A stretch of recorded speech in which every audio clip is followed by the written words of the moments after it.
কৌশল লাগে, যে প্র্যাকটিস লাগে, আন্দোলন শেষে আমরা যখন জিপি নাইট পালন করব, তার পরের দিন সকালে আমি 1 ঘন্টা আপনাকে ক্লাস নেব। পৃথিবী যেদিকেই যাক, দেশ যেদিকেই যাক, রন্ধ্রে রন্ধ্রে দুর্নীতি পৌঁছায় যাক, সৎ হিসেবে কাজ করার জন্য, সৎ থাকার জন্য আমরা এই টিম বাংলাদেশে এবং বহির্বিশ্বে একটা এক্সাম্পল ক্রিয়েট করেছি। সৎভাবে মানুষের সেবা করা যায়, সৎ লিডিং নিয়ে বৃহৎ অংশের একটা এমপ্লয় দলের উপকার করা যায়, বিক্রি না হয়েও কাজ করা যায়। আপনি সিডিএ লিডার।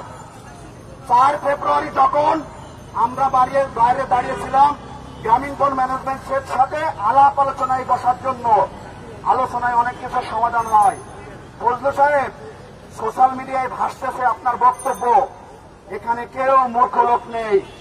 আপনি যখন এই বক্তব্য দিচ্ছিলেন, যাদেরকে আপনি ঘাড় ধাক্কা দিয়ে বের করে দিতে চাচ্ছিলেন, যাদেরকে আপনি এখান থেকে সরিয়ে জিপি হাউসকে আপনি মুক্ত করতে চাচ্ছিলেন, আপনি ওই সময় নেশাগ্রস্ত ছিলেন কিনা আমার জানা নাই।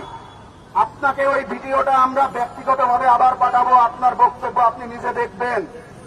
আপনি গ্রামীণফোনের এক্স এমপ্লয়দের স্বীকার করেন না, এটা সত্য, কিন্তু যে রেগুলার এমপ্লয় যদি আমার এই বক্তব্য শুনে থাকেন এবং ফজলু দালাল যদি এই বক্তব্য শুনে থাকেন, সবাইকে অনুরোধ করব 4 ফেব্রুয়ারি ফজলু অফিসের ভিতরে যে বক্তব্যটা দিয়েছেন আবার শুনবেন। রেগুলার এমপ্লয় কি বেনিফিশিয়ারিজ না? 5% টাকা কি আপনি পাবেন না? এই দালাল, এই দানব অবৈধভাবে 13 বছর যে পদটি দখল করে আছে, নাটক সাজায়, বক্তব্য দেয়, সবার জন্য সে কাজ করছে। ওই বক্তব্য শোনার পরে যদি আপনি বিশ্বাস না করেন, যদি আপনি ফজলুকে না চিনতে পারেন সে কত বড় জালিম এবং এমপ্লয়ীদের জন্য একজন সিডিএ লিডার হিসেবে কাজ করতে গিয়ে সে মানুষের বুকে কিভাবে ছুরি বসিয়েছে, এই জন্য অনুরোধ করবো এই বক্তব্যটি আবার শুনবেন। এবং ফজলু সাহেবকে বলবো, আপনার নিজের বক্তব্য নিজে শোনার পরে একটা স্টেটমেন্ট দিন। আপনি এমপ্লয়ীদের পক্ষে কথা বলেছেন না বিপক্ষে কথা বলেছেন? আপনি 5% বেনিফিশিয়ারিদের সিপিএ লিডার হিসেবে আনিয়ে দিতে চান না এটার বিরুদ্ধে যুদ্ধ ঘোষণা করেছেন?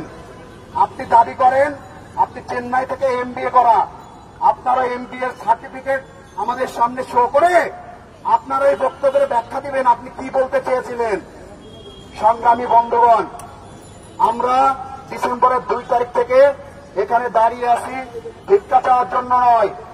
আমরা বাংলাদেশের মানুষকে বলতে চাই এবং গ্রামীণফোন ম্যানেজমেন্টকে বলতে চাই, আমরা আমাদের অধিকার নিয়ে কথা বলি, আমরা আমাদের ন্যায্য পাওনা নিয়ে কথা বলি। গ্রামীণফোন ম্যানেজমেন্ট এবং স্পেশালি ইয়াসির আজমান সাহেব অতি ধূর্ত মানুষ। আপনাদেরকে সাইবার ওয়ারে, ডেমনস্ট্রেশনে